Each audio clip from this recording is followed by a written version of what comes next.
Boa tarde a todos. É uma honra eu apresentar o Paulo Sano. Ele se formou em biologia, foi meu aluno. Hoje ele está fazendo faculdade de Direito, que é uma combinação muito interessante, e ele trabalha com evolução e biogeografia de plantas tropicais e também na área de ensino. São as duas linhas principais do Paulo, e hoje ele vai falar para a gente sobre ética no caso de dados, o que é possível e não é possível fazer. Tá, ok? Obrigada, Paulo. Paulo, Obrigado. você é docente do IB desde quando? Desde 95. Eu fiz 26 anos de professor esse ano. Desde 95. Então, tá bom. Eu entrei, eu tinha defendido o meu mestrado fazia 3 meses. Foi interessante essa experiência. Bom, pessoal, então, boa tarde aí a todas, todos. Muito legal ver vocês, os colegas, Célia, Cida, Regina, o João. Agradeço o convite. A ideia é a gente conversar um pouquinho sobre a ética na prática, vamos chamar assim, né? De que maneira a gente pode... tudo aquilo que vocês têm discutido aí ao longo desse curso, trazer um pouco agora para uma realidade que, ao mesmo tempo, é bastante particular, que é a realidade do trabalho com comunidades tradicionais, que é o meu caso, né? Mas a minha ideia é, assim, a partir desse caso específico, tudo bem, Cida, tentar fazer uma discussão ou provocar aí uma reflexão, uma discussão para coisas mais amplas, né? Então, eu vou dividir a minha fala assim, grosso modo, em 2 momentos, e aí eu vou pedir desculpas já de cara, porque eu não sei o quanto que o que eu vou trazer no primeiro momento vocês já discutiram ou não, que eu vou falar da ética numa perspectiva um pouco mais ampla, para depois chegar na ética dessa prática dos dados com os quais eu trabalho, né? Então, a minha ideia é que a gente, assim, que eu faça isso de uma forma relativamente breve, para que a gente tenha um bom tempo de discussão. Acho que essa é a parte mais legal, que é da discussão. Mas, enfim, fiquem à vontade também, se vocês quiserem me interromper, ou se quiserem deixar para o final, como vocês acharem melhor, tá bem? Então, nesse primeiro momento, eu quero discutir um pouquinho com vocês, assim, a ética em si. Eu imagino que vocês já devam ter visto isso, mas me desculpem se eu redundar em alguma coisa, mas eu quero, assim, a minha ideia com isso é dar essa ideia de por que a gente chegou onde a gente está hoje, né? Assim, como a gente chegou. Então, é uma visão um pouco mais, sei lá, histórica, menos histórica no sentido de contextualização, né? Não da historiografia, obviamente, tá bom? Isso porque ética é um termo absolutamente polissêmico, né, pessoal? Quando a gente fala de ética, na verdade a gente está falando de éticas, né?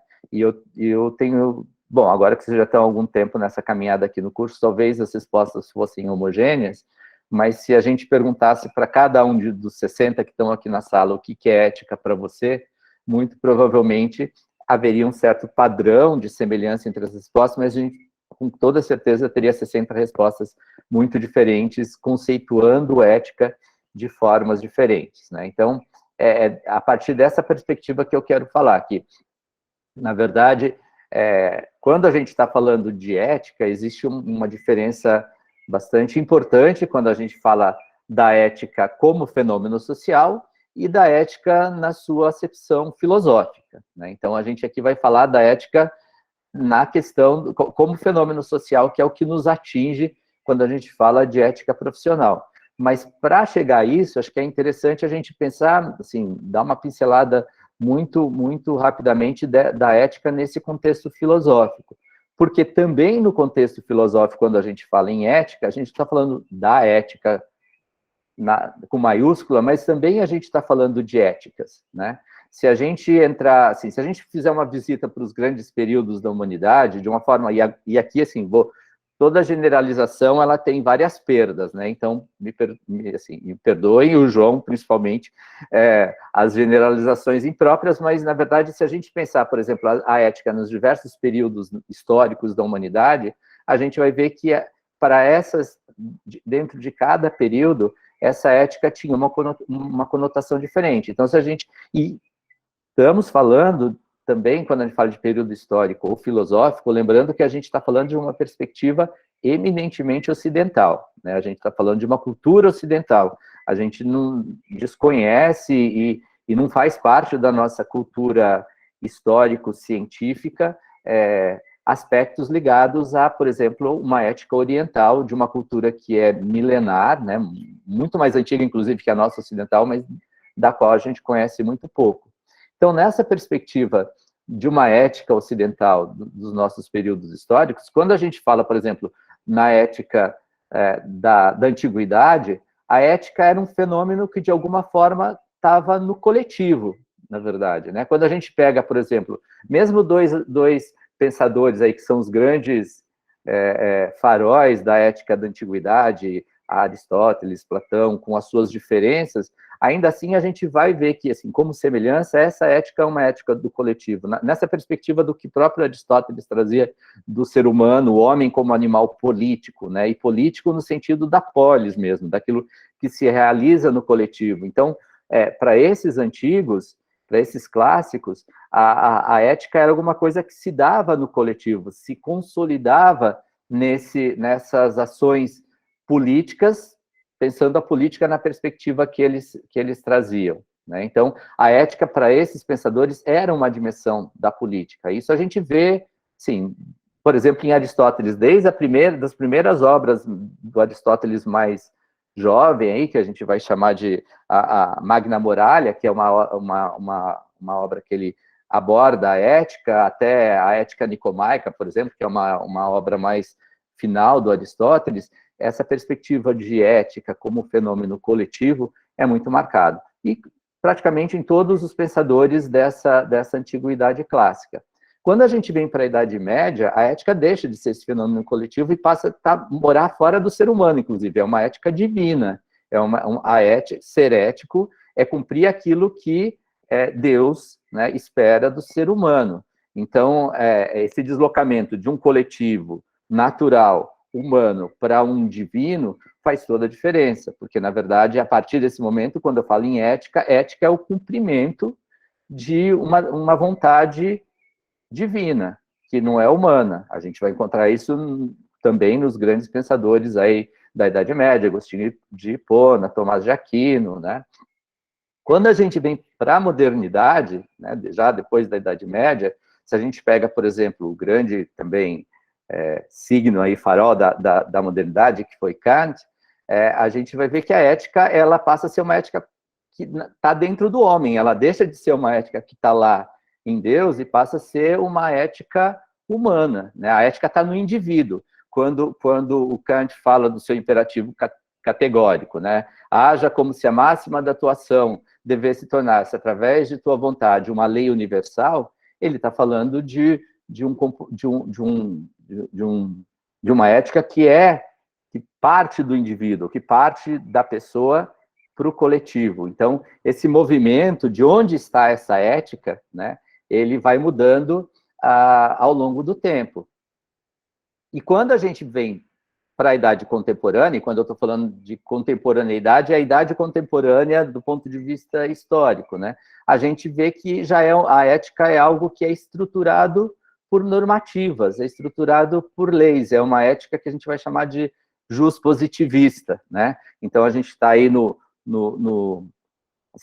grande momento do positivismo e o direito, a justiça, eles vão, de alguma forma, refletir isso, né? Então, percebem esse movimento? A ética está no coletivo, a ética está na divindade, a ética está no indivíduo, a ética está nas leis. Então, esse é o percurso, assim, de uma forma bem ampla e bem genérica, de onde está essa ética que a gente está falando. Então, a gente está falando de éticas, né?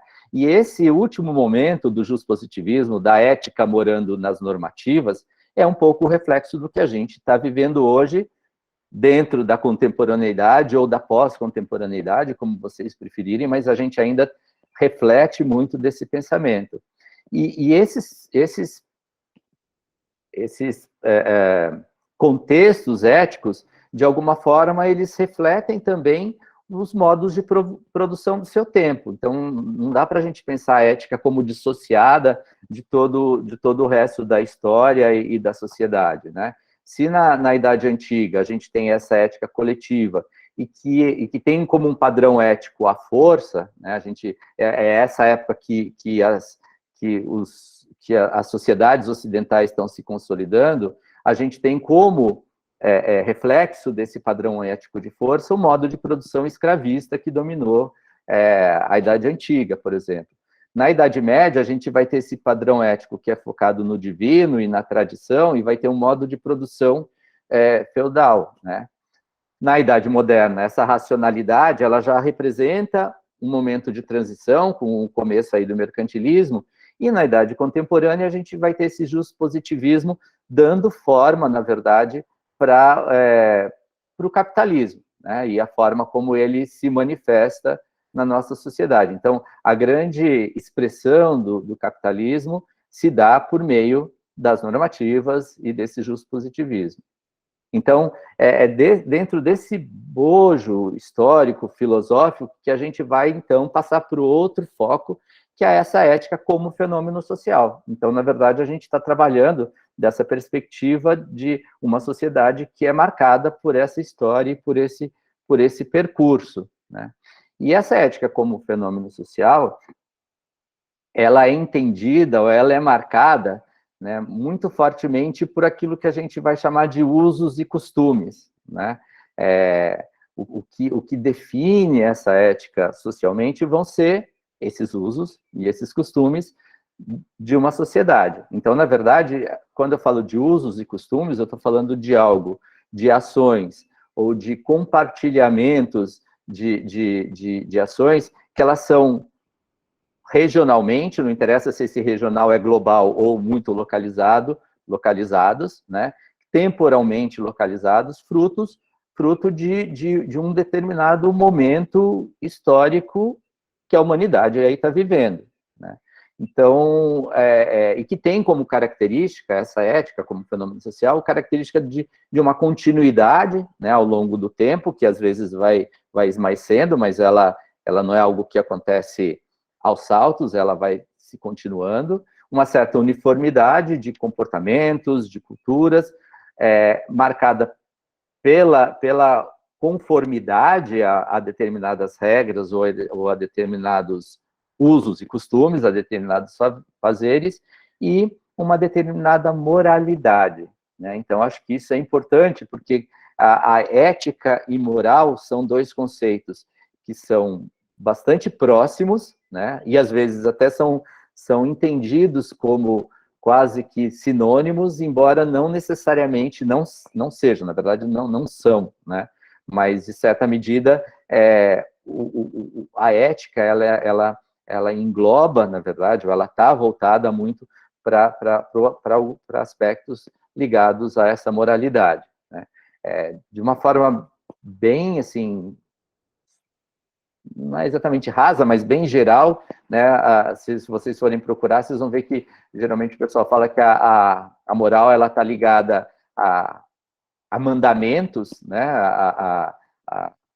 A condutas, a mandamentos de condutas, e a ética está ligada mais a princípios, né? E qual que é a diferença quando a gente fala dessas coisas, né? Quando a gente fala de moral como valor e de ética como princípio, né? Que o valor, ele vale, né? A moral é um valor e ele vale. Como valor, ele pode valer mais ou valer menos, dependendo do contexto e do seu tempo. O princípio também tem uma certa validade no tempo, mas ele tende a ser muito mais perene. Então, por exemplo, o princípio de proteção à vida, por exemplo, é um princípio, né? É entendido como um princípio na perspectiva de que esse é algo que é menos discutível, menos negociável, né? E é algo que tem permanecido ao longo dos diversos períodos que a humanidade tem atravessado. Já os valores, eles são mais lábeis, né, mais flexíveis. Eu vou pegar um valor, por exemplo, virgindade, que é um valor que até 50 anos atrás era um valor muito mais muito mais presente na nossa cultura, por exemplo, e que hoje ele deixou de ser, basicamente, né? Em algumas culturas, em alguns grupos sociais, isso ainda é muito valorizado, mas não é mais, né? Então, assim, quando eu estou associando valor e moral e princípio ético, é mais ou menos fazendo essa analogia, não sei se deu para vocês entenderem mais ou menos como assim, aonde eu quero chegar, né? Então, quando a gente está falando de princípios e de moral, então a gente está falando de coisas que são socialmente postas e impostas e na qual a gente está se movimentando, a esse ambiente nós pertencemos, né? Então, a ética, como fenômeno social, ela é eminentemente relacional, né? A ética não é algo que é individual, né? Ou pessoal, ela é relacional. Assim, não é a minha ética, não é a sua ética, não é a ética da Regina, né? Ética é alguma coisa que ela é socialmente compartilhada, porque ela é um fenômeno relacional. E como tal, né, ela tem a coerção de todas as formas sociais, como o poder coercitivo das formas sociais como um todo, né? Então, como fenômeno social relacional, ela coage a determinadas formas. Então, por exemplo, só para fazer um paralelo, as formas sociais, por exemplo, de gênero, elas possuem exigências que são coercitivas de alguma forma, né? Exigências de comportamento, exigências de... Então, o patriarcado, o machismo, tudo isso está ligado, por exemplo, a certas coerções e certas imposições desse fenômeno social, aí, relacional, por exemplo, ligado a gênero. Da mesma forma, a ética, como fenômeno relacional, social relacional, ela sim tem, então, um caráter, né, que é impositivo e que é coercitivo. E disso decorre, então, aquilo que a gente vai chamar de códigos de ética, né? O que são os códigos de ética? Vocês devem estar vendo aí o código de ética, por exemplo, dos biólogos, o código de ética dos médicos, o código de ética das diferentes profissões. Os códigos de ética, eles nascem de todo esse contexto aí que eu trouxe para vocês. Olha só, de um contexto justpositivista da contemporaneidade, ou seja, uma ética estruturada em normas, em leis que devem ser seguidas, né? E um contexto de fenômeno social relacional coercitivo, na verdade, porque os códigos de ética, eles, de alguma forma, eles impõem condutas que, seguidas ou não, têm um poder de coerção. Então, é daí que nasce o que a gente está chamando de códigos de ética. Então, na verdade, códigos de ética são, mais propriamente, códigos de conduta de um determinado grupo social que, de alguma forma, consensuou aquilo, né, de acordo com, obviamente, valores e princípios que ele considerava importante. Então, com isso eu quero dizer que, assim, o código de ética, dependendo da perspectiva que você vê, ele não é exatamente de ética, né, no contexto de, se a gente considerar ética dentro de todos esses parâmetros que eu trouxe para vocês. Agora, se a gente considerar ética como condutas condutas mediadas ou oriundas de princípios e valores, aí a gente pode entender a ética dentro dessa perspectiva, e os códigos de ética, sim, eles se inserem de uma forma bastante apropriada dentro dessa perspectiva, tá bom?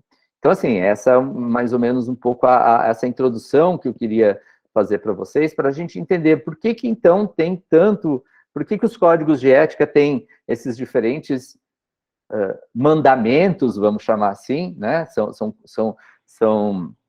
São condutas que são esperadas, de onde nasce isso, né? Em que valores ou em que princípios eles estão ancorados, e de onde vem essa necessidade ou imposição. A gente pode usar, e aí o verbo ele pode ser do mais tênue ao mais forte, de acordo com as situações e de acordo com o que vocês entenderem, né, de seguir, dar seguimento a essas condutas, para que você faça parte desse grupo social e você ateste que, de fato, você pertence a esse grupo e segue as condutas que são esperadas para esse determinado grupo.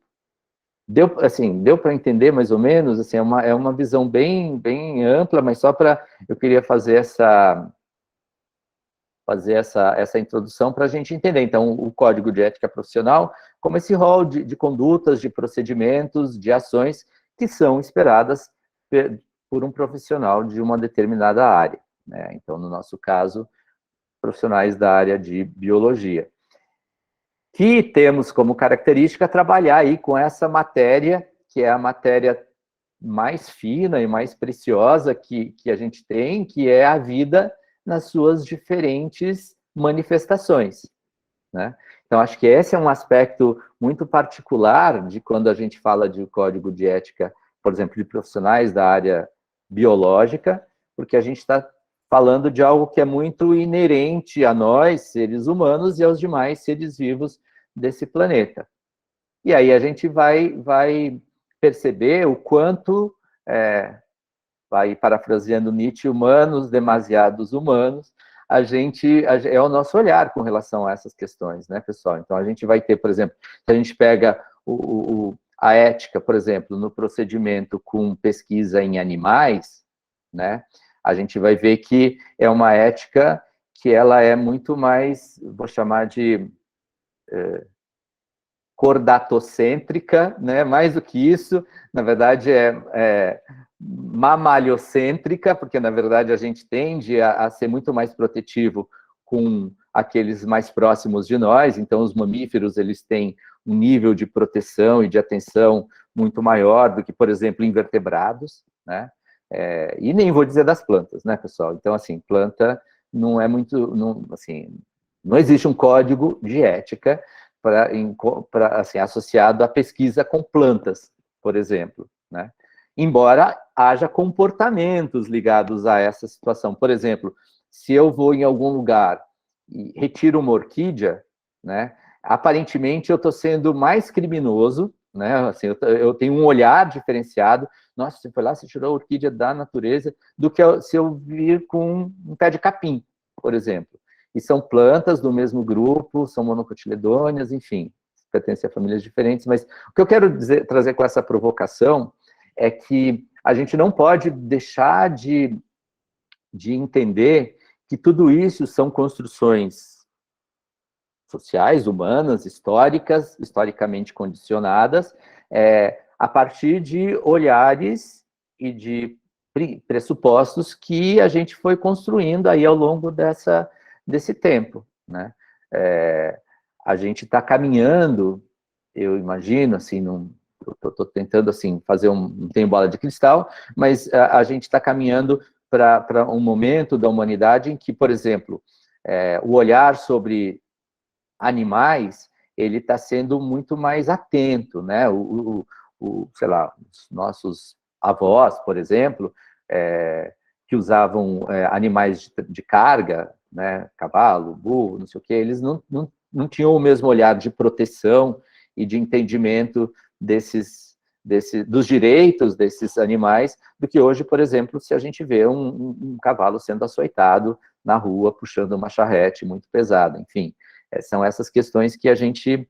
Então, é importante a gente ter noção que esses códigos de conduta, eles também vão se adaptando e eles não são estanques, eles vão mudando, eles vão se adaptando aos seus novos tempos, né? Então, se a gente pegar alguma coisa que não precisa ir longe, 10 anos atrás até agora, a gente vai ver o quanto isso mudou, né? Acho que, aliás, isso seria uma pesquisa bem legal de ser feita para quem se interessar aí, né? Esse tipo de diferença de percepção e de olhares.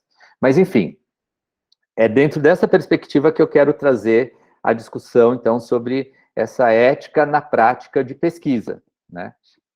De que maneira a gente traz isso para a nossa prática. E aí o título lá da minha fala é Ética na Prática de Pesquisa, Obtenção, Manipulação e Proteção de Dados. E aí vem assim, a primeira, quando falo de ética na prática de pesquisa, assim, o que é essa ética? Ela é uma prática, ela é um comportamento, ela é uma conduta, ela é uma visão de mundo? O que vem a ser essa ética na prática da minha pesquisa, ou da pesquisa de pessoas que trabalham de alguma forma dentro de procedimentos e limites éticos de como fazer ciência, né? Na verdade, é um pouco de tudo isso, tá, pessoal? Essa ética é algo que a gente vai aplicar na prática, então ela tem um componente, que é um componente, vou chamar de normativo, que é aquilo que está na norma, que é o código de ética, vamos chamar assim, que é mediado por normas e leis. Então, quando vocês têm um comitê de ética de pesquisa em humanos, por exemplo, a gente vai ter regras e procedimentos que obrigatoriamente devem ser seguidos para que você desenvolva aquela pesquisa, a mesma coisa o comitê de ética de pesquisa em animais, mas também tem uma outra dimensão, que é a dimensão não só normativa, que é aquela outra dimensão dos usos e costumes, né? Que é a dimensão de que existem algumas coisas que não é porque não estão em um código de ética que elas deixam de ser éticas, né? O procedimento. E a gente vai falar um pouquinho disso, quero trazer alguns exemplos disso aí a partir da minha fala. Tá? E aí, como eu falei, a minha fala é a partir dos procedimentos éticos em trabalhos com comunidades humanas tradicionais. Eu trabalho com quilombos, com quilombolas, na região do Tocantins, e trabalho com comunidades extrativistas vegetais em Minas, né? E então, vou falar um pouquinho sobre isso. Quando a gente fala de pesquisa com pessoas, de uma forma geral, né, não só com comunidades tradicionais, vocês já devem ter visto um pouquinho sobre isso, tem a ver com um dos procedimentos éticos importantes, é a obtenção do termo de consentimento livre e esclarecido. Imagino que vocês já devem, eu vi lá pelo programa que isso já foi abordado em algum momento, né? Eu não sei se vocês já viram um texto de um termo de consentimento livre e esclarecido, e eu estava pensando em trazer algum, mas assim, eu não consegui trazer nenhum elemento concreto, né, real, feito sem esbarrar na parte ética, porque eu teria que expor, na verdade. Eu até tentei riscar, mas assim, a hora que faz a descrição da pesquisa, a hora que faz alguma coisa, sempre dá para identificar. E aí tem uma outra questão que eu vou falar daqui a pouco, que é a anonimização, né, dos sujeitos aí da pesquisa. Mas, mas se vocês pegarem um termo de consentimento livre e esclarecido, vocês podem procurar aí na internet, eu dei uma olhada, né, tem uns que são modelos, tem uns que... Então, vocês podem depois dar uma olhada. Eu vou ver se eu consigo compartilhar aqui com vocês o modelo. Aí é um modelo, é só o esqueletão do que lá na Comissão de Ética, Regina, Célia, eu, João, somos parte do Comitê de Ética e Pesquisa Humanos, do IB. Então, lá a gente tem um modelo, assim, um esqueletão de quais são os elementos que devem conter um termo de consentimento livre e esclarecido. Eu quero passar muito rapidamente, mas só para vocês darem uma olhada, se vocês ainda não viram, né? E, peraí que eu vou... só que a hora que eu estiver apresentando, vocês me avisem, porque eu já não vou ver vocês. Tá aparecendo? Opa, tá aparecendo aí para vocês ou não? Quase, Paulo. Tá. Agora sim. Tá. Então, esse daí é o modelo, né, de termo de o TCLE, como a gente fala pela abreviatura. Ele é assinado sempre por maiores de 18 anos, porque se forem menores não é um termo de consentimento, é um termo de assentimento, e o consentimento tem que ser assinado pelo responsável legal, né? Mas, basicamente, aqui a gente vai ter alguns elementos, que esse é o modelo que é sugerido, então, lá no site da CEP, né, da Comissão de Ética e Pesquisas Humanas. Então, a gente tem lá o título do projeto que a pessoa vai trabalhar, e aí você convida aquela pessoa que vai ser pesquisada, e a gente chama essa pessoa que vai ser pesquisada de sujeito de pesquisa, né, aquela pessoa que está sendo o respondente da minha pesquisa, e aí eu tenho que dar algumas informações. Primeiro, a pessoa ela tem que se identificar, então aqui tem a identificação, nome, profissão, residência, enfim, dados de identificação dessas pessoas, e ela tem que assinar essa concordância, e importante, que é uma concordância livre e espontânea, ou seja, ela não está sendo coagida de maneira alguma, não está sendo forçada a participar daquela pesquisa. Esse é o item primordial, senão a pesquisa está toda inválida. E aí vem o título, e aí vem os elementos aos quais a gente tem que dar ciência a esse participante. Então, qual a necessidade desse estudo, por que esse estudo está sendo feito, quais são as metodologias, que a participação na pesquisa não envolve riscos físicos. Eu estou trazendo um termo de consentimento da área de ensino, tá, pessoal? Se a gente fosse tratar da área médica, que é outro, é um termo muito parecido, mas aí tem algumas outras nuances, mas eu trouxe um da minha área, né? Que não envolve riscos físicos, que a pessoa tem liberdade de desistir ou interromper a colaboração a qualquer momento. Então, se no meio ou no final do processo ela fala, não quero que os meus dados constem, ela pode retirar. Que o direito ao sigilo, então as pessoas, elas vão ter, os dados vão ser mantidos em sigilo, inclusive os dados pessoais que permitam a identificação dessa pessoa. Então, de novo, a questão da anonimização, que vai ser importante daqui a pouco. E também o termo, ele tem que permitir que, se a pessoa quiser, ela pode conhecer os resultados da pesquisa, o andamento ou o final, então ela tem uma forma de ou entrar em contato com o responsável ou deixar o seu contato com o responsável para que os resultados sejam apresentados, né? E aí o direito de uso de imagem, e aí também é falado os dados, quando esses dados por exemplo, de um questionário colhidos, onde vão ser armazenados, a instituição onde vai ser armazenada, e o nome do pesquisador, quem vai ser o responsável por esse armazenamento, e por quanto tempo, o período de 5 anos, que é a previsão legal disso, né?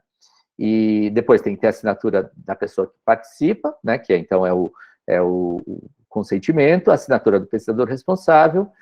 Ele vai ter que deixar dados de contato, porque uma cópia desse termo fica com a pessoa, se for um aluno de pós-orientador, e também o contato do comitê de ética, caso a pessoa queira entrar diretamente em contato com eles. Tá? Então, então, assim, isso é o geral, o default, né? Agora, vamos para os detalhes. Existe uma questão, então, essa é a questão legal, né? Alguém está perguntando, a disponibilização, esse TCLE, ele está na página do IB. Quando vocês entram no site do IB, tem um link para comissões, vocês entram no link de CEP, que é Comissão de Ética em Pesquisa, e no link da CEP tem um modelo desse TCLE, tá bom? Eu tirei de lá, inclusive. A primeira questão, na verdade, isso assim, não tem como fugir, e não é para fugir mesmo, assim, não é porque esse é um mínimo, né? O termo, ele é uma forma de proteger o respondente, o sujeito da pesquisa, dentro dos seus direitos, né? Do seu direito a sigilo, direito ao conhecimento do que está sendo feito, enfim, de como os seus dados vão estar sendo tratados. Só que a gente tem que olhar por um outro lado. Esse termo, de uma forma geral, aí do lado da prática, ele é muito intimidatório, na maioria das vezes, quando a gente trabalha em pessoas de situação de letramento não tão inclusivo, como, por exemplo, o letramento de universitários. Mesmo para universitários, ele é intimidatório, né? Por mais que a gente tente mudar um pouco, mas assim, nossa, tá falando aqui que vai ter risco, mas será que vai ter risco? Tá dizendo que os dados vão... assim, é um rito que ele é um rito bastante acadêmico e que é, de alguma forma, intimidatório. Agora, imagina, por exemplo, quando a gente chega com uma coisa parecida com essa, ou isso, na verdade, em comunidades de baixo letramento formal, né? Tem, por exemplo, lá nas comunidades que eu trabalho, tem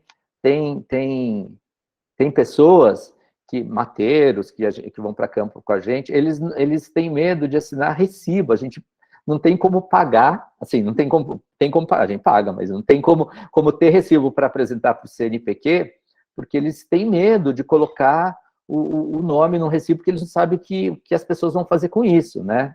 Então, pensando que na maioria das vezes, essas pessoas são alfabetizados funcionais, na verdade, eles escrevem o nome, eles geralmente não sabem ler, ou se leem muito mal, assim, e esses termos, eles são muito intimidatórios. Então, essa, por exemplo, é uma questão, quando a gente pensa na ética formal, né, assim, essa ética, que é a ética do código de ética, você tem que fazer isso, né, e precisa mesmo, eu não estou discutindo que não precise, e a ética dessa perspectiva de o quão intimidatório, ou o quanto eu afasto, ao invés de aproximar, o quanto a pessoa em si está se sentindo, de fato, protegida quando ela se depara, por exemplo, com esse tipo de instrumento, né? Então, acho que essa é uma questão que é importante de a gente pensar, né? Podemos depois... Estou trazendo questões que a gente possa discutir depois, tá bom? E aí eu falei várias vezes, então essa é para a gente começar a obter dados, né? Na forma de questionários, por exemplo, ou uma gravação. Eu posso fazer um grupo focal, uma roda de conversa, querer gravar, e para isso eu tenho que ter o consentimento das pessoas. O que acontece depois com a manipulação e proteção desses dados, né? Então, como, assim, toda pesquisa que envolva dados, ela está protegida também, ela tá sob a normativa da LGPD, que acho que há umas 2 semanas atrás vocês viram, que é a Lei 3.709, de 2018, que é a Lei Geral de Proteção de Dados Pessoais, né? Então, eu lembro que, acho que era Renata o nome dela, né? Renata Rothbard. Acho que ela fez uma contextualização super legal de como essa lei surgiu, na verdade, como ela foi aprovada meio às pressas, mas o fato é que é ela que está valendo, né? E, pessoal, assim, desde que ela foi aprovada até agora, assim, tem lá, por exemplo, lá na Sanfran, fez uma disciplina inteira, de um semestre inteiro, só sobre essa lei, né? E a gente tem mais dúvidas do que esclarecimentos, como ela própria levantou. Na verdade, existe uma diversidade muito grande de interpretações, né? Mas, de uma forma geral, uma coisa que, de alguma forma, salva a gente como pesquisador, né, é o artigo 4º dessa lei, que fala que ela não se aplica, essa lei ela não se aplica quando a gente fala de tratamento de dados pessoais realizados para fins exclusivamente acadêmicos e de pesquisa, acadêmicos de pesquisa, né? Então, esse é o artigo 4º, inciso 2, a linha B, que fala da não aplicabilidade da LGPD para dados de pesquisa. Então, em certa medida, a gente não precisa seguir todas as normativas ligadas à LGPD, com uma restrição. Na verdade, a gente não precisa seguir, desde que seguidos alguns princípios que a lei enumera lá. E aí você tem que ir lá nos parágrafos, nos artigos, e ver quais são esses princípios. Por exemplo, um dos enunciados da lei é que, se eu peço, por exemplo, eu vou usar esses dados, eu vou tomar dados dessa comunidade, dessa escola, por exemplo, para... vou fazer um questionário com as professoras para avaliar ou para inferir a percepção do ensino de genética das professoras de um colégio tal, né? Tudo bem, eu não preciso de seguir aqueles itens da LGPD, mas se esses dados, posteriormente, eu coleto um monte de dados, eu falo, olha que interessante, na verdade, além do ensino de genética, tem toda uma questão envolvendo a didática, as abordagens metodológicas, que não era o tema da minha pesquisa, mas que, com aqueles dados, eu posso utilizar, né? Então, se a gente for seguir a LGPD ao pé da letra, você tem que obter uma segunda um adendo, uma nova autorização daquelas pessoas, dizendo, olha, agora os seus dados, eles não vão ser mais usados para esse fim, eles vão ser usados para este outro fim, né? Aí a LGPD se aplica. Então, existe uma... E aí existe toda uma zona nebulosa aqui também, né, pessoal? Assim, o que é o fim? O fim é pesquisa e ensino, porque se for pesquisa e ensino, a lei não se aplica, ou porque eu pedi para pesquisa e ensino, só que antes era genética, agora é, sei lá, abordagem metodológica, ou o fim é o fim último, pesquisa em genética, ensino de genética, ou abordagens metodológicas.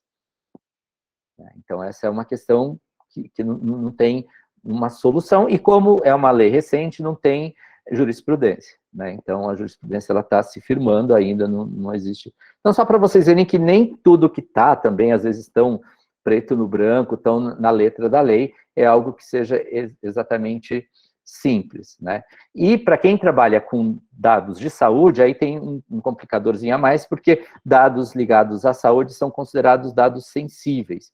E aí, para além do tratamento de dados pessoais, tem todo o artigo 11 da lei que trata de dados pessoais sensíveis, né? Então, a gente vai... Eu não estou conseguindo ler aqui o chat, eu vi que alguém mandou alguma coisa. Se o TCLE pode ser armazenado... sim, ele é armazenado, porque você tem que ficar com ele pelo menos 5 anos, né? Se pode ser digitalizado e descartado, eu diria que não seria aconselhável, né? Porque, na verdade, você tem que ter o documento original. A gente, aqui no Brasil, a gente tem muito ainda a cultura cartorial, herdado dos ibéricos, de o documento físico, né? Essa interpretação, ela tem mudado muito rapidamente nos últimos meses, não é nem nos últimos anos, nos últimos meses por conta da pandemia, onde as assinaturas eletrônicas estão valendo. Como a própria lei, hoje, né, o judiciário, ele já está digitalizando todos os processos, está aceitando a assinatura eletrônica, eu imagino que muito daqui a pouco isso vai ser aceito, mas nesse momento, melhor manter o original que foi assinado pela pessoa, enfim, e você pode ter uma cópia para você, mas você tem que ter aquele que ela assinou, tá bom?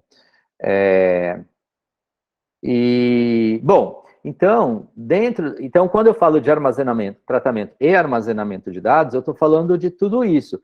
Como que eu vou armazenar? Então, assim, desde o aspecto físico, vai ser armazenado, por exemplo, na nuvem? Não, porque se são dados anônimos e eu disponibilizo na nuvem, e isso pode ser invadido mais facilmente, não que o meu computador pessoal não possa, mas a dificuldade é maior, né?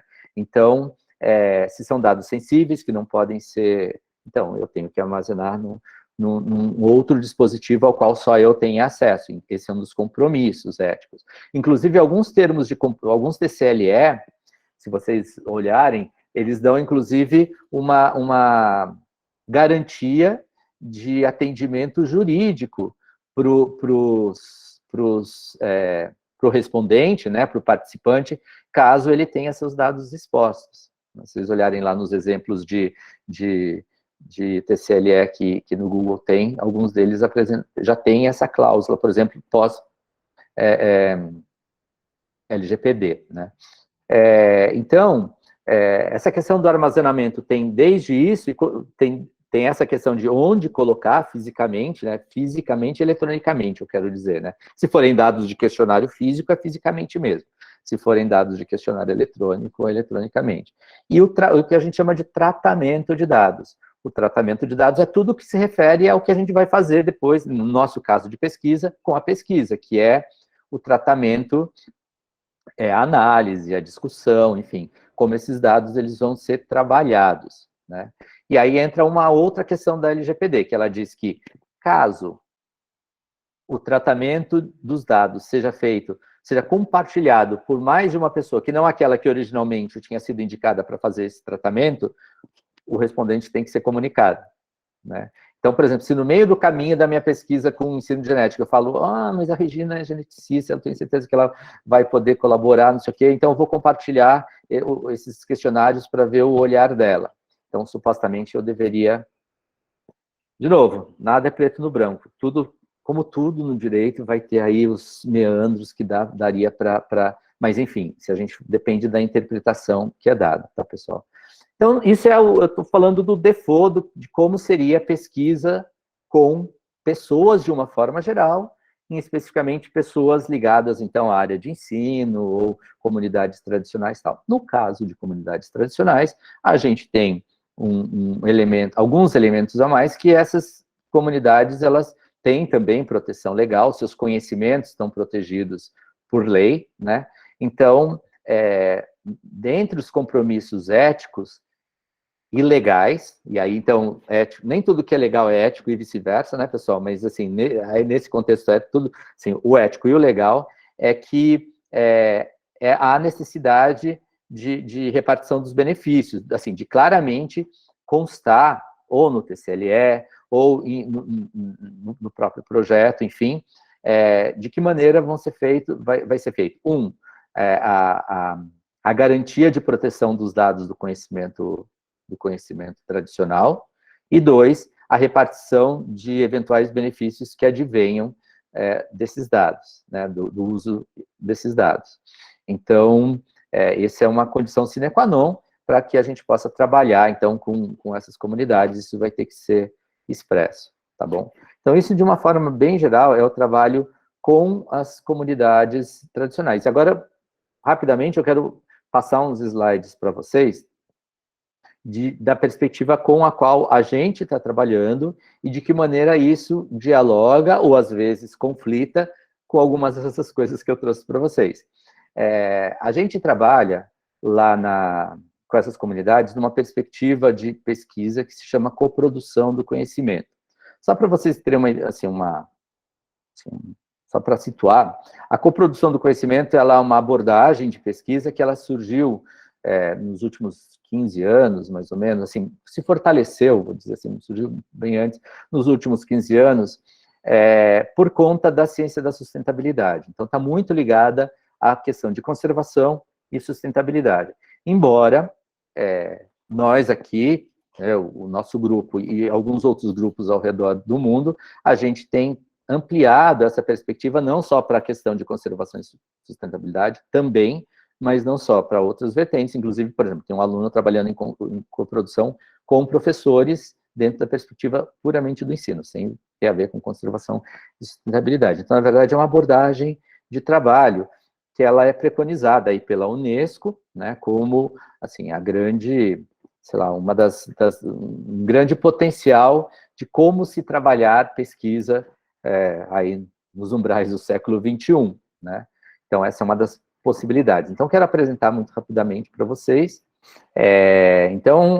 Bom, essa foto aí depois eu falo um pouquinho sobre elas, aí o seu Ailton, ele é do Quilombo do Prata, lá no Jalapão. Esse é o Marques e a Rebeca, ele, na época, era meu aluno de iniciação, a Rebeca estava fazendo mestrado com a gente, e a gente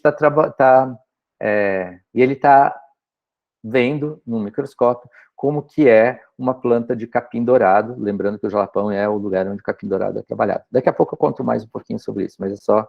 Então, essa pesquisa em coprodução, como eu disse para vocês, ela é uma abordagem que ela não é, assim, fui eu que inventei, não é a gente que... É algo que já vem já de uns 15, 20 anos, e ela é uma abordagem que a gente chama de baseada em múltiplas evidências. Então, a ideia é que a gente possa desenvolver pesquisa coparticipativa, né, com vários atores, baseada em diferentes fontes de evidência. Então, aqui, por exemplo, se vocês olharem, aqui embaixo a gente vai ter, nas cores azuis e verdes, o conhecimento local, o conhecimento tradicional, né, o conhecimento, por exemplo, das comunidades indígenas, né?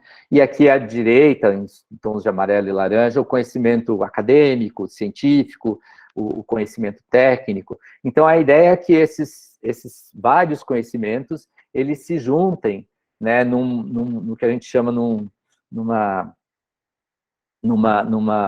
cenário enriquecido de conhecimentos, e existem 3 grandes possibilidades de como trabalhar, né, esse diálogo de saberes.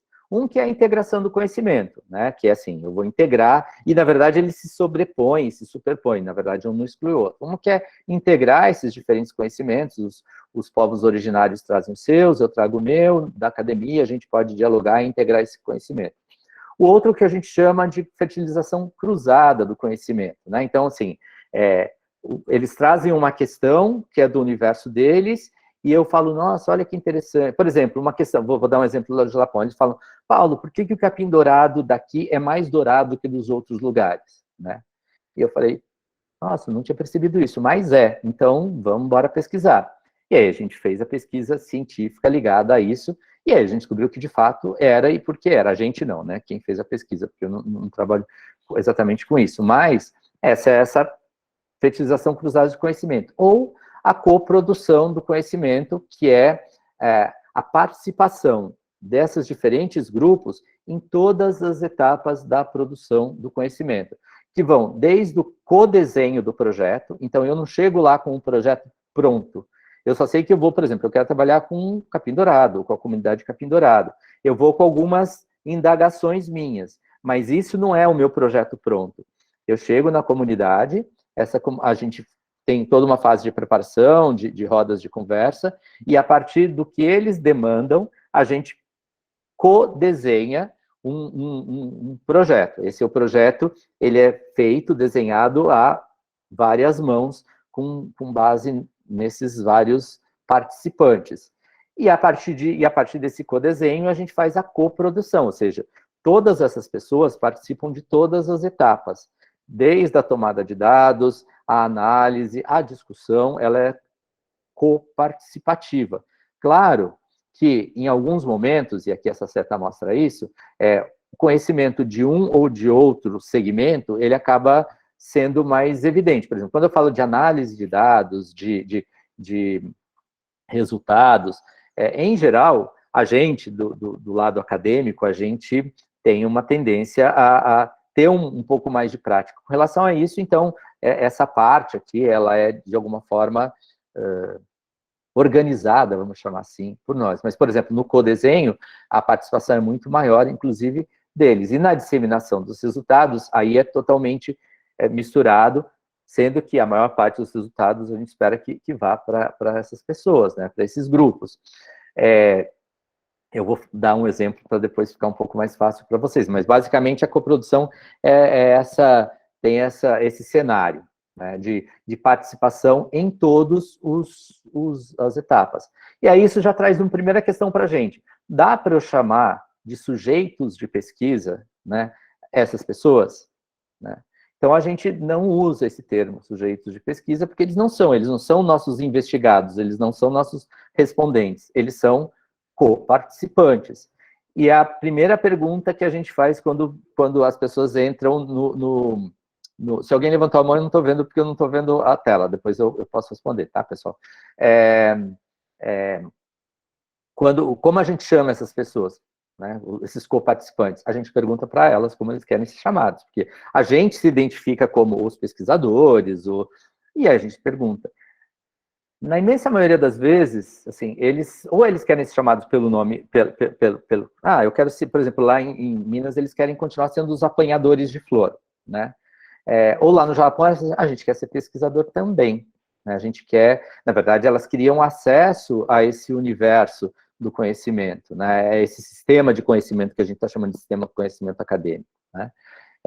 Então, esse é desenhado dessa forma, né?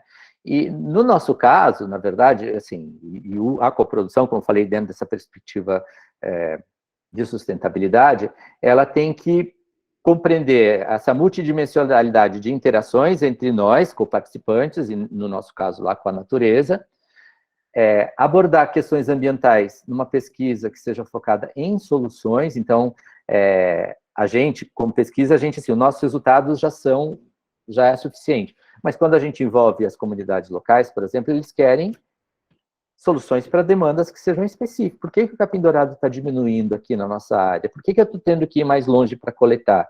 Então, ela também tem que ser focada em soluções. E essa interação da ciência ocidental moderna, nosso sistema de conhecimento acadêmico ocidental, com outros sistemas de conhecimento, o sistema de conhecimento quilombola, o sistema de conhecimento extrativista, o sistema de conhecimento dos povos originários, e, de alguma forma, o desenvolvimento de metodologias que permitam essa integração e essa sinergia de diferentes sistemas de conhecimento. Só dizendo que essa interação, ela também não é invenção nossa, é uma coisa até muito mais antiga. O grande ponto de partida é a Rio 92, a Convenção de Diversidade Biológica, e a Agenda 21, que decorreu dela, da qual o Brasil é signatário, que propõe justamente esse diálogo entre ciência moderna e sistemas locais de conhecimento. E isso é reforçado presentemente pelas ODS, pelos Objetivos de Desenvolvimento Sustentável, principalmente no item 10, que é a redução das desigualdades, principalmente no item 4, que é a educação de qualidade, no nosso caso, principalmente no item 15, que é a vida sobre a terra, combate às alterações climáticas, no nosso caso a gente está trabalhando com isso, mas, assim, como resultados secundários, a gente tem visto que é a erradicação da pobreza, bem-estar, e lá no nosso caso do Jalapão, a igualdade de gênero. Quais são os desafios disso? E aí entram as questões éticas. Aí entram aquelas questões éticas que não estão no código de ética, ou nos procedimentos, por exemplo, que um comitê de ética vai avaliar, assim, como normativa. São as relações de poder, né? É inegável, pessoal, que vão ter representações de poder quando a gente mistura diferentes grupos. Aqui a gente tem uma representação de poder, né? Quando eu estou falando aqui, fazendo vocês reféns da minha fala durante 1 hora, 1 hora e meia, a gente está numa representação de poder. Vocês estão me vendo como professor ou como palestrante, eu estou fazendo uma representação de vocês como, sei lá, ouvintes, alunos.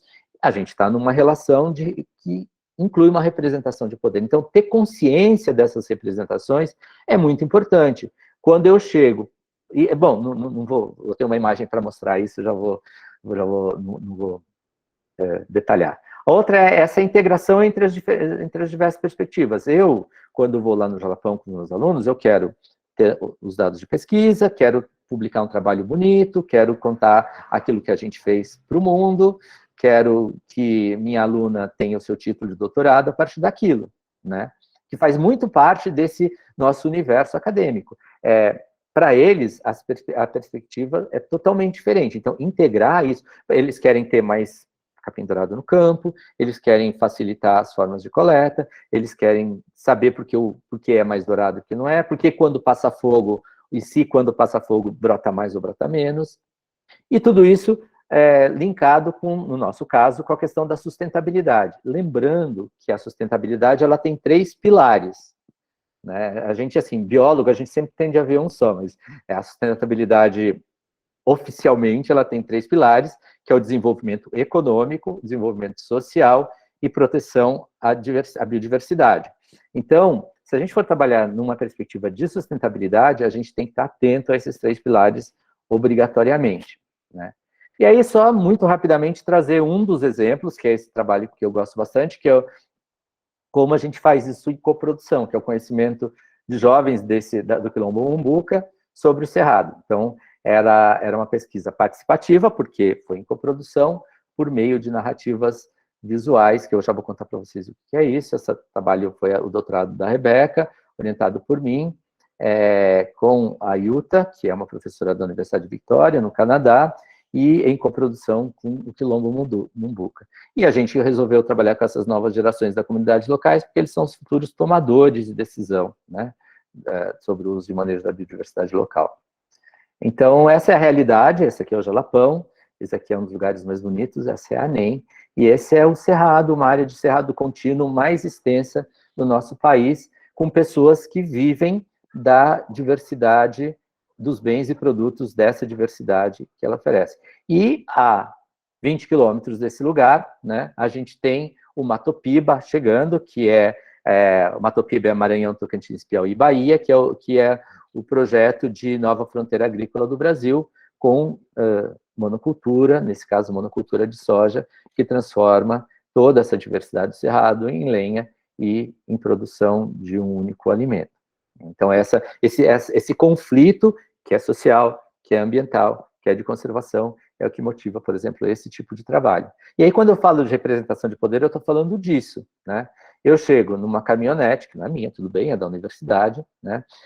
Em um povoado, eles automaticamente têm uma representação de poder com relação às pessoas que estão ali dentro. Eu, quando chego numa casa de adobe, com telhado de palha, onde foram 400 quilômetros de estrada de terra para chegar até aí, eu tenho uma representação de poder com relação a essas pessoas. Então, conhecer isso e diminuir as diferenças é o primeiro grande desafio, né? Porque a coprodução, ela pressupõe, na medida do máximo possível, uma relação de horizontalidade, né? Eles não me podem ver como mais, nem como menos, e eu não posso vê-los como mais ou como menos. A gente é igual, né? Então, aí entra a outra questão, que é associada ao termo de consentimento livre e esclarecido. Como que a gente faz essa questão? Porque, na verdade, por princípio e por pressuposto teórico, na coprodução, os participantes são todos autores. Então, todas essas pessoas que trabalharam com a gente, eles são coautores, inclusive, dos nossos trabalhos científicos publicados. E de coautor, você não pede termo de consentimento, né? Você não precisa de termo de consentimento, porque ele é um coautor. Só que, por outro lado, nesse caso específico, a gente tem toda essa questão ligada ao conhecimento tradicional, que tem uma questão normativa e uma relação que também é essa relação que começa simétrica, que pode depois ser simétrica, horizontal, mas que começa simétrica e que, portanto, de alguma forma, eu tenho que, né, garantir que para a sociedade, né, não só para essas pessoas, que eu não vou me aproveitar, na verdade, desse conhecimento tradicional, eu não vou usurpar ou usufruir desses conhecimentos para bem próprio, ou de terceiros, ou da própria universidade, de alguma forma, deixando-os expostos. Então, essa é uma outra questão que vem. Por outro lado, como que eu chego com esse termo de consentimento da forma como vocês viram, nessa comunidade em que a primeira geração alfabetizada foi a geração com a qual a gente trabalhou, que eram pessoas de 12 a 16 anos, né? Todos menores, e os pais são todos analfabetos. Nem alfabetos funcionais, são analfabetos. Pais, avós, todos os restos da comunidade.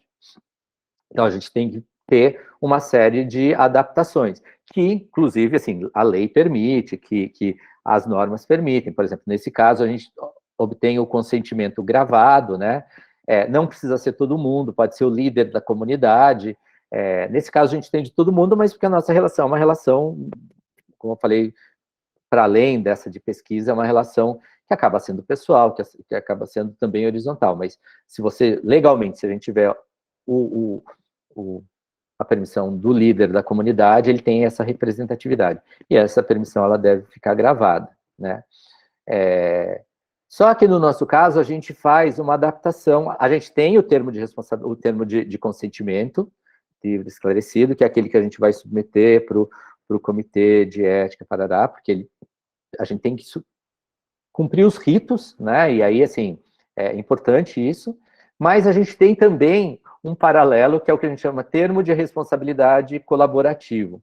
Na verdade, esse são os nossos combinados. Então, para explicar o que é o TCLE, a gente faz uma roda de conversa, explica, olha, na universidade, a gente precisa da autorização de vocês, e explica que isso, na verdade, é uma forma de proteger os conhecimentos deles, que qualquer pesquisador que for lá, eles têm que exigir isso, porque é uma forma de empoderamento comunitário também. É muito comum nessas comunidades pesquisadores irem com a sua prancheta, eles relatam isso, fazem perguntas, vão embora, eles nem sabem para que é, nem como foi usado, nem se é de onde veio, que eles falaram mesmo.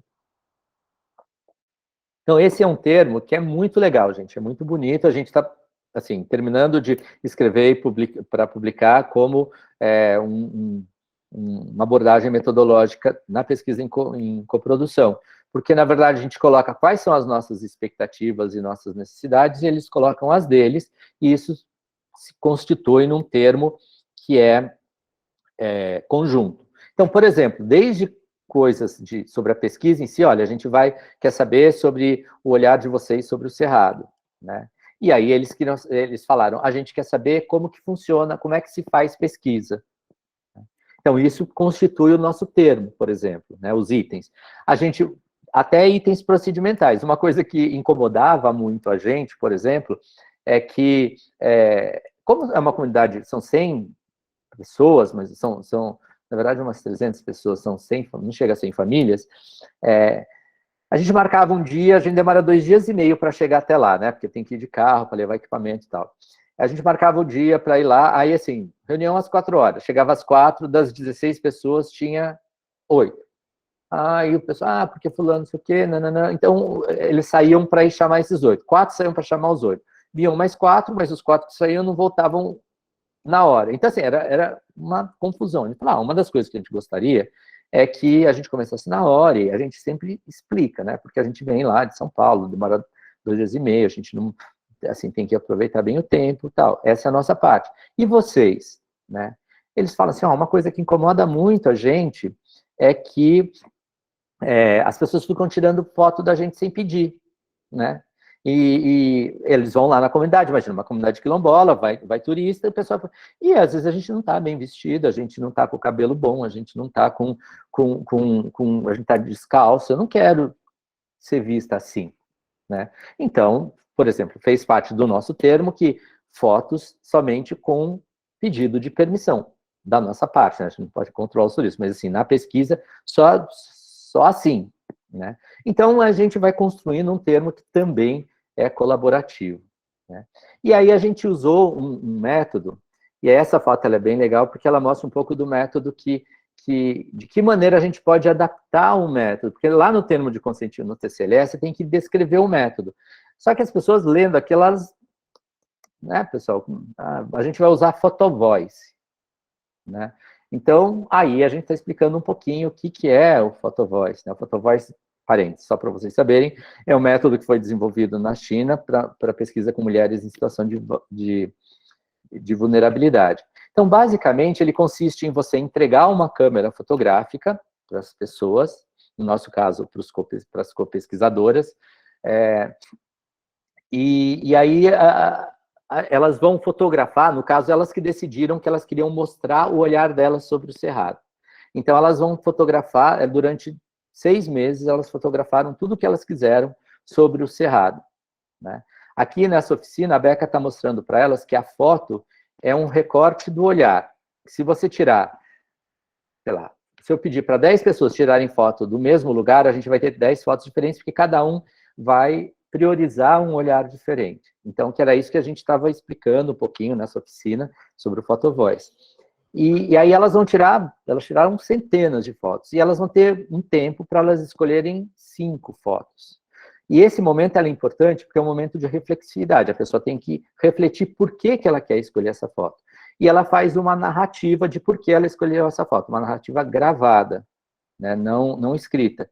Porque esse método ele é usado para comunidades em situação de pouco acesso ao letramento formal. Essas meninas, elas são a primeira geração que teve acesso à escola, então elas escrevem, elas são alfabetizadas. Mas elas querem, como parte dos produtos daquele nosso termo de responsabilidade, elas querem mostrar as fotos para a comunidade e mostrar as fotos para São Paulo, né? Faz parte do que elas...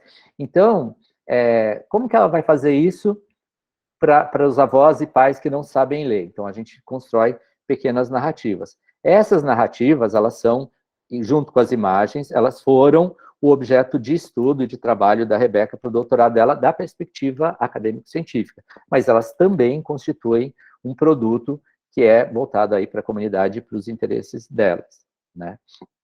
Então, com isso, a gente tem que aprender a compartilhar essas nossas práticas e agendas de pesquisa com os atores locais, com as pessoas, para a gente entender, inclusive, assim, mais para a gente aprender do que para a gente ensinar. A gente, como acadêmico, a gente tem muito essa ilusão, né? Ou um pouco essa soberba, né? De que quando a gente está trabalhando com outras comunidades que não acadêmica, a gente vai ter muito a ensinar, né? Os PhDs lançando suas luzes sobre o mundo. E, na verdade, a gente aprende muito. E aí volta para aquela imagem lá do começo, né? Vou até voltar aqui para vocês. Do senhorzinho vendo o microscópio, porque, na verdade, esse foi, acho que, um dos maiores momentos de aprendizado para a gente. Esse é o momento final do projeto, a gente já tinha acabado, e, na verdade, a gente falou assim, puxa, eles mostraram tanto o mundo deles para a gente, falaram de tanto mundo, como a gente pode devolver isso, né? De que maneira a gente pode, né, assim, dar um retorno? E aí, a ideia que surgiu foi, bom, vamos mostrar o nosso mundo para eles, né? Já que eles mostraram o deles, vamos mostrar como é que funciona o nosso mundo. E a gente levou esses microscópios, e a nossa ideia não era de maneira alguma disciplinar, né? Nem doutrinária, nem pedagógica. A ideia não era, olha, vamos aprender sobre anatomia de capim-dourado. A nossa instigação era assim, bom, já que eles falaram tanto do mundo do capim-dourado, vamos mostrar como é um capim-dourado por dentro, né? Então, o que a gente fez? Chegou lá, uma anatomista foi com a gente, ela mostrou o que ela estava fazendo para eles entenderem de onde vinha aquela imagem. Então, ela falou, vou fazer uma fatia muito fininha, vou colocar aqui, isso aqui é uma lente, parece uma lente de óculos, aumenta muito e vocês vão ver. E, para ficar mais fácil, a gente vai pôr um corante para vocês verem. Então, basicamente, era um momento de fruição estética. Era para ser exatamente, olha, o mundo de vocês é lindo, a gente quer mostrar um pouquinho do nosso mundo, quando vocês saberem, assim, como que funciona. Foi linda essa experiência, assim, podia passar horas contando sobre ela, né? Por exemplo, teve um professor de biologia que ele falou, eu dou aula há 30 anos sobre citologia, o meu sonho era ver uma célula ao vivo, hoje eu consegui concretizar, né? Mas esse senhorzinho, ele olhou, né? Olhou, e ele era garimpeiro. E ele olhou para nós e falou assim, olha, minha vida inteira eu procurei pedra. Esmeralda, o ouro.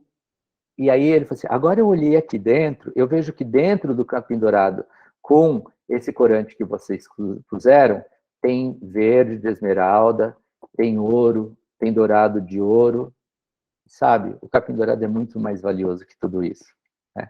Então, gente, assim, para uma pessoa que falar isso, você não precisa de educação ambiental. Ele está educando a gente ambientalmente, entende? Uma pessoa que percebe que essa planta, do lugar onde ele vive, que fornece sustento, é muito maior do que uma ou outra pedra que ele pudesse coletar lá, né? Então, essa troca de aprendizados, ela é muito rica e muito importante.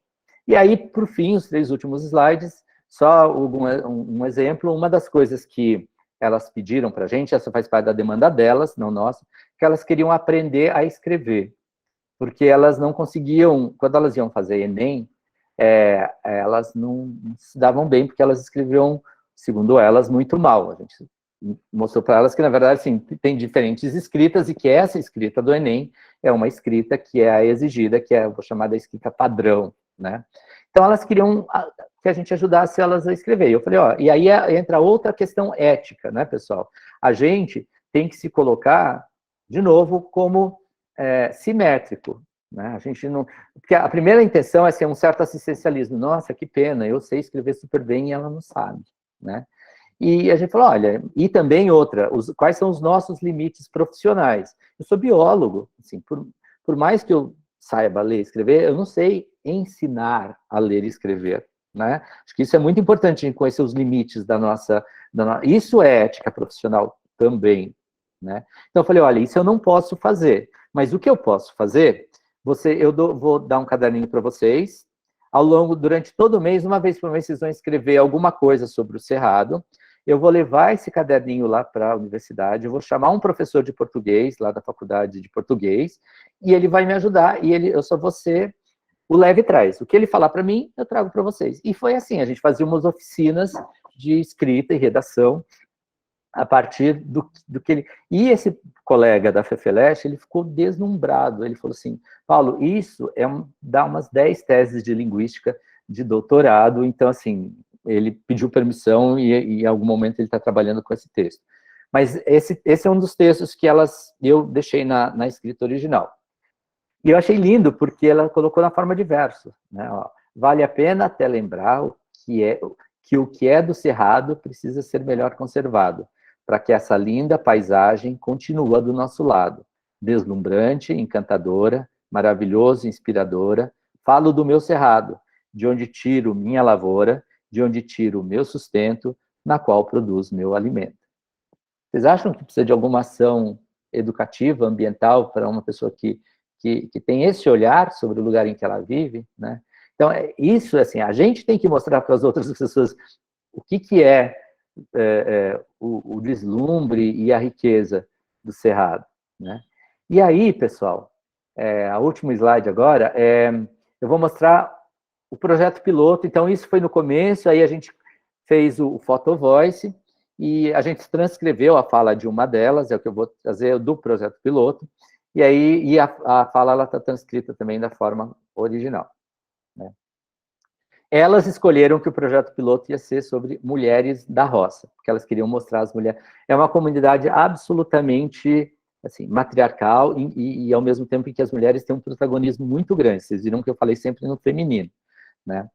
E aí essa é a foto da Givoene e o texto que ela narrou. Essas mulheres da fotografia são duas anciãs da minha comunidade que plantam e colocam comida na mesa de suas famílias. Elas estão colhendo a mandioca, um alimento essencial para nós. Elas são fortes, resistentes, de uma beleza ímpar. Elas são flores do alapão, mulheres do cerrado. São fortes porque elas plantam com a condição que a terra dá. Lindas porque representam a beleza do nosso lugar. Assim, sem palavras, eu não vou falar, nem precisa, né? E aqui, essa da Givoene, de 19 anos, essa Leiliane, não tem a narrativa, eu só vou mostrar as 4 fotos que ela escolheu, e eu achei demais, na verdade, porque ela pega detalhes, e a narrativa dá até a ver com isso, ela pega detalhes, então, flores, indivíduos, ela pega paisagem, aqui ela fala, olha, só que o cerrado é feito por plantas, por bichos que estão numa paisagem, ela pega elementos do meio não físico, ela fala porque tem o vento, o sol, o céu azul, a chuva, e ela se coloca, né? Ela fala assim, e eu sou parte de tudo isso, o cerrado, assim, eu escolhi essa foto porque eu também sou do cerrado, né? Então, isso foi muito bonito, e eu também não trouxe texto, porque, na verdade, isso vai ser uma exposição que, até o final do ano que vem, a gente vai montar aí, aqui em São Paulo, para a qual vocês todas estão convidados. E aí eu termino, então, com essa frase do Paulo Freire, que esse diálogo, né, essa coprodução, o diálogo é uma exigência existencial, e se ele é o encontro em que se solidarizam o refletir e o agir de seus sujeitos, endereçados ao mundo a ser transformado e humanizado, não pode reduzir-se ao ato de depositar ideias de um sujeito no outro, nem tampouco tornar-se simples trocas de ideias a serem consumidas pelos permutantes, porque é encontro de homens que pronunciam o mundo, não deve ser doação do pronunciar de uns aos outros, é um ato de criação. Então, acho que a coprodução para nós é esse encontro de que pronuncia o mundo, e aí eu trago aí as nossas co-pesquisadoras, né, Ana Cláudia, Marijane, Úbia, Rebeca, que foi minha aluna, essa daqui é a Núbia, essa daqui é a Safira, essa daqui é a Liliane, aquela autora da foto, essa daqui é a Givoene, e esse daqui é o Ismael. Então, era isso que eu tinha para mostrar aí para vocês, né, com relação à coprodução, e aí tem, como eu falei, todas essas questões éticas ligadas a tudo isso, e a gente pode discutir, e eu fico à disposição de vocês, né, para isso. Ah, sim, uma última coisa, assim, são menos de 2 minutos. Como a gente está falando de ética e de procedimentos éticos, enfim, eu trouxe e eu falei muito dessa coisa das normativas, dos códigos e tal. Tem um texto que, na verdade não é um texto, é um decálogo, é quase uma tábua dos 10 mandamentos, né, de um professor da Universidade de Indiana. Ele dá aula de ética em pesquisa, né, e ele fez um compilado, na verdade, informações e conselhos, enfim, várias coisas que ao longo dos 20 anos dele de docência e de ética em pesquisa, então ele coloca as 10 coisas mais importantes que ele gostaria de falar para estudantes sobre ética em pesquisa. Então, quero só enumerar para vocês, que eu acho que é legal, acho que sempre faço isso para os meus alunos, acho que é interessante. 1, seja honesto. 2, seja justo. 3, faça ciência boa, faça boa ciência. 4, conheça e siga as regras, as convenções, as políticas, as regulações relevantes do seu laboratório, do seu departamento, da universidade e do seu campo de estudo. 5, se você não concorda com alguma regra, não a quebre, mude-a. Tente mudá-la, tentando mudá-la, ou você vai se convencer de que existe alguma coisa de bom nela, ou você vai, de fato, descobrir que ela não é boa e certamente vai mudá-la. 6, quando você tiver dúvidas, pergunte. 7, se você estiver pensando, eu posso seguir com isso, porque ninguém vai saber a diferença e ninguém vai descobrir o que eu estou fazendo, pare. Isso tem que ser uma luz vermelha. Você certamente está quase fazendo alguma coisa não ética. 8, se você sempre pensa, eu sei que isso é errado, mas eu vou fazer isso, porque eu não tenho nenhuma chance, eu não tenho alternativa, pare. Antes de você agir, pergunte para você mesmo o que vai acontecer se você não fizer isso. O mundo vai acabar? Você vai morrer? Provavelmente não. Então, imagine que esse ato não ético que você quer fazer, ele, por alguma razão, ele não possa ser, ele é impossível, ele não possa ser consumado. Então, pense 3 outras ações que você possa fazer no lugar deles. Uma delas, certamente, vai ser uma ação ética. 9, se você vê alguém atuando de uma forma que você acha que não seja ética, não tire conclusões apressadas. Trate isso como uma questão científica. Junte dados, observe cuidadosamente e faça anotações. Juntando os dados, essa juntada de dados, inclusive, deve incluir você perguntar para a pessoa para que ela tenha o direito de esclarecer o que está acontecendo. Você tem que ter uma responsabilidade, se você tem a responsabilidade de reportar uma conduta incorreta, essa é uma responsabilidade que você deve levar adiante.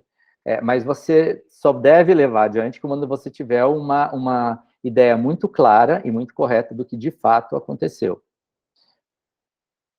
E se você se sentir totalmente perdido, e se você se sentir, é o 10º, se você sentir que ninguém pode ajudar você, pare, você está errado. Ninguém nunca está sozinho. Você só precisa de respirar bem fundo, colocar as coisas em perspectiva e conversar com algum colega. Então, acho que é mais ou menos isso, porque, na verdade, ao longo da nossa vida, a gente passa por todas essas situações. Né? Assim, tem um momento que você fala, você está lá anotando os seus dados de tese e fala assim, mas vou dar uma coxambrada aqui. Né? Assim, ninguém vai saber. Né? Na verdade, a pessoa mais importante vai saber, que é você. Né? Mas, enfim, é isso. Tem que acender a luz vermelha. Acho que são esses os conselhos aí desse professor, né, o Kenneth Pimple, e com isso eu encerro minha fala, agradeço a paciência de vocês, me coloco à disposição para a gente conversar. Falei mais do que eu queria.